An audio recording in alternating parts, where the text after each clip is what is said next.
वालेकुम प्यारे व्यूअर्स, उम्मीद करता हूँ कि आप सब खैरियत से होंगे। आज मैं आपको एक बहुत ही मजेदार कहानी सुनाऊंगा जिसका नाम है मेरे पास भी टिफिन है।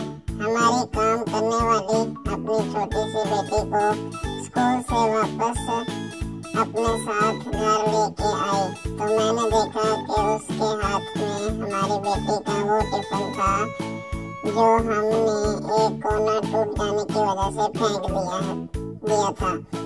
मैंने उस बच्ची से पूछा, बेटा ये टिफिन कहाँ से लिया है?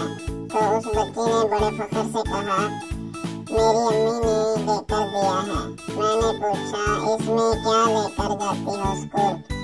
तो उसने कहा, कुछ नहीं। मैंने पूछा, फिर खाली टिफिन स्कूल क्यों लेकर जाती हो?